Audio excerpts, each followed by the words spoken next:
It is a country used to being mobilized against a common enemy, and now that unseen foe is the coronavirus. An outbreak could be devastating for a population which is malnourished and with primitive medical services.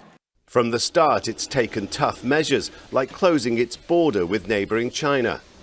Foreign diplomats were put under a strict 30-day quarantine, which has only just been lifted. Many have left. State-run television has been showing the global impact of the disease and touting the North's success in preventing a single case of the virus as a victory for leader Kim Jong-un, who's depicted as heading his country's efforts.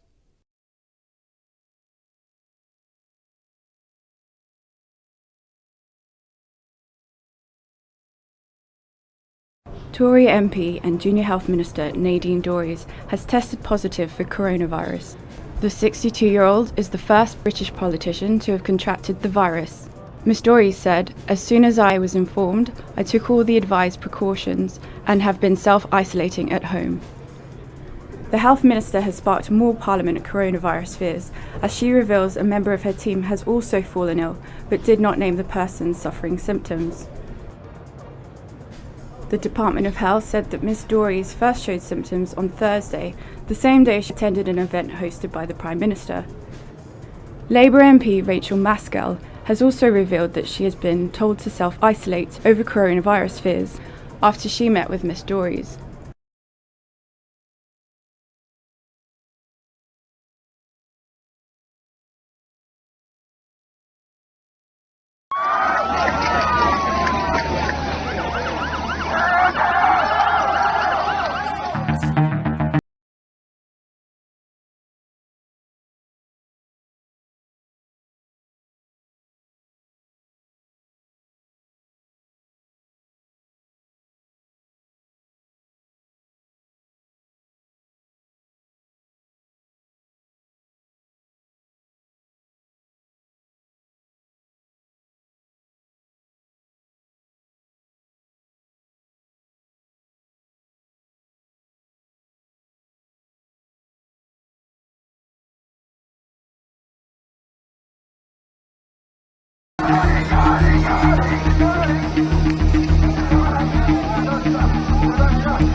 After opposing a Taliban prisoner swap tooth and nail, Afghanistan President Ashraf Ghani has finally relented.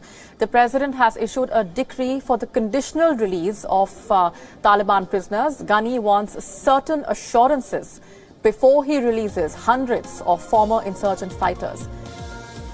1. Those released must give a written pledge that they will not return to the battlefield. 2. The prisoners will be released only in batches. 1,500 of them will be released first in batches of 100 per day. The initial release is expected to begin this Saturday. The remaining 3,500 will be released only once the talks begin. 500 prisoners will be released every 2 weeks until all 3,500 of the remaining prisoners are released. Overriding all of these conditions, of course, is the promise to reduce violence considerably.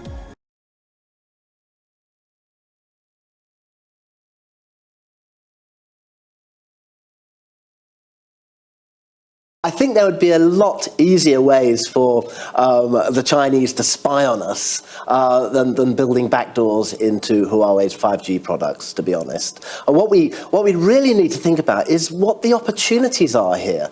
If we were to cut Huawei out of 5G development, it would mean that 5G rollout was enormously delayed in this country, and that's going to impact on our international competitiveness. And you need to think that Huawei actually, by being part of the party, they bring a lot to this. They bring innovation, they bring the ability to increase competition and therefore up quality and drive down costs, and importantly, they bring resilience.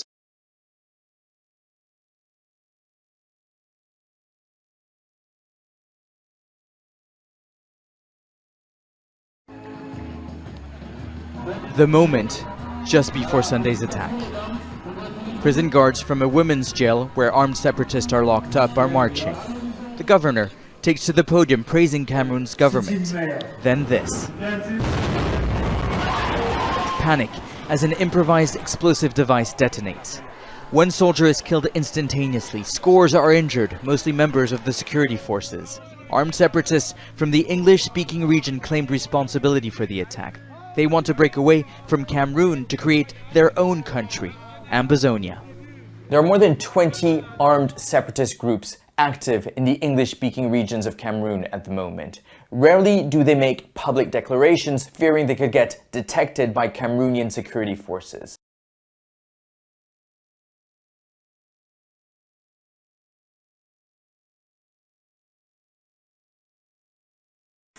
Polish state TV has a new daily show, The Cast, denouncing the alleged misdeeds of judges. Dorota Lenarczyk has been featured twice, accused of extortion. Those who know me well know it's a pack of lies, but people who don't really know me but just see me around, what do they think? They believe what the TV says. Lenarczyk says she's the victim of a local businessman's personal vendetta.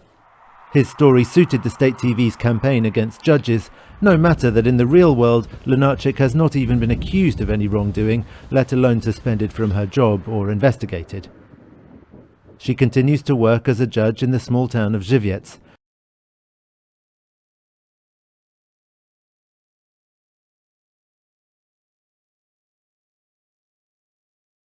To Pakistan now, where an F-16 fighter jet belonging to the country's Air Force has crashed in the capital Islamabad. The aircraft fell during a rehearsal ahead of the Pakistan Day parade due to be held in late March. Rescue teams are being dispatched to the crash site, and an investigation has been launched into the cause of the crash.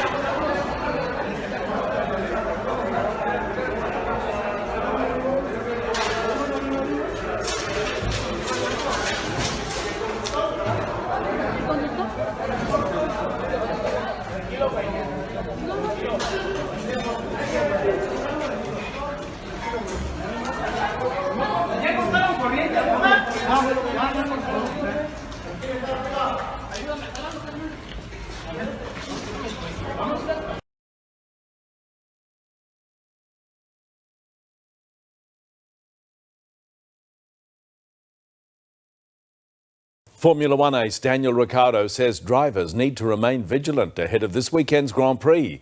There'll be extra coronavirus prevention measures in place to try to ease concerns.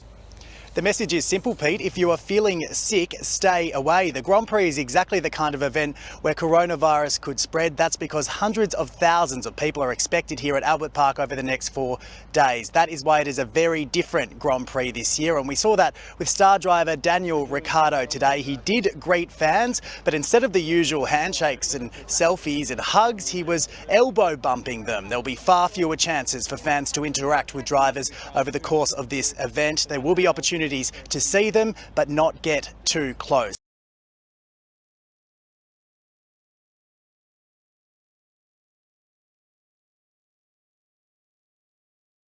Vanaf dit moment stoppen we met handen schudden. Dus u kunt voet zoenen, u kunt elleboog stoten, wat u ook wilt. Ik zie op scholen allerlei prachtige varianten op het handen schudden al ontstaan. Maar we stoppen vanaf vandaag met handen schudden. Oh, sorry, dat mag niet meer. Sorry. Nee. Over. Ik wil er nog wel. Zo, ja.